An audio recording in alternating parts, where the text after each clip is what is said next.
नमस्कार, माझ्या चॅनलमध्ये तुमचं खूप खूप स्वागत आहे। तर आज आपण स्पेशल भाजी बनवणार आहे, ती म्हणजे कुरडईची भाजी। आपण कुरडई दरवर्षीच बनवतो, पण मग ज्या राहिलेल्या कुरडया असतात चुरा तो तसाच राहिला जातो, म्हणून त्याची एक अशी खास आपण भाजी बनवणार आहे। तर त्यासाठी मी घेतलंय एक बाउलमध्ये असं पाणी, एक तांब्या तुम्ही पाणी घ्या आणि त्यामध्ये ही एक कटोरी जी आहे कुरडई ती मी टाकलेली आहे आणि ह्याला मस्त असं भिजू द्या, कारण मग त्यामुळे काय होईल, आपली जी कुरडईची भाजी आहे लवकर होईल, पटकन ती शिजली जाईल। तर ह्याला असंच भिजू द्या आणि बाकीची तयारी तुम्ही करून घ्या। तर ह्यासाठी हवं आहे आपल्याला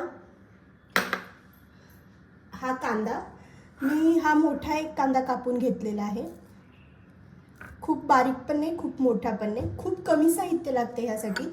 आणि ही कोथिंबीर बारीक चिरून घेतलेली, त्याचबरोबर थोडासा कढीपत्ता पण मी घेतलेला आहे, त्याच्यामुळे चव छान येते। आणि यामध्ये मी घालणार आहे आपला कोल्हापुरी मसाला।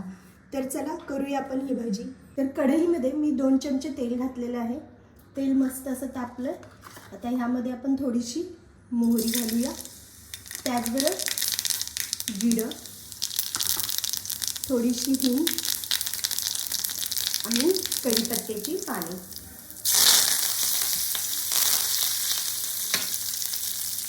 बारीक चिरलेला कांदा, आणि कांदा मस्त असा गुलाबी होईपर्यंत आपल्याला परतून घ्यायचा आहे।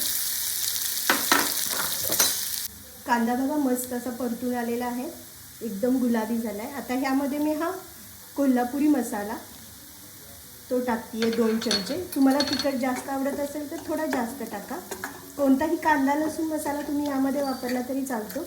आणि ते नसेल तर मग धने पावडर, जिरे पावडर, थोडंसं लाल तिखट पावडर हे टाकून, आणि गरम मसाला एकदम थोडासा हवा असेल तर हे सर्व टाकून आपण ही भाजी करू शकतो।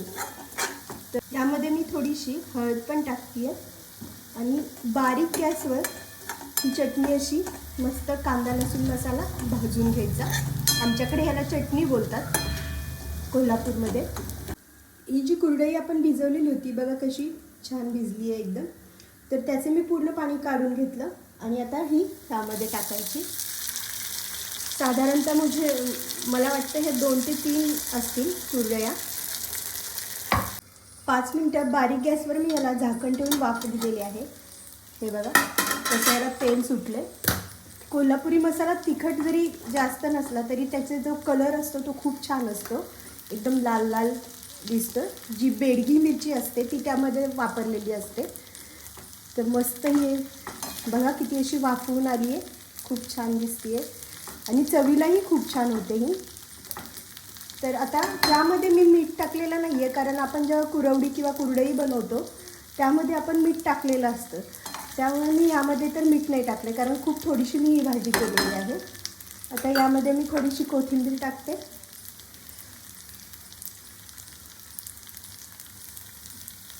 आणि ही भाजी तयार आहे। भाकरी चपाती कशाबरोबरही तुम्ही हे खाऊ शकता, अतिशय चविष्ट ही भाजी लागते।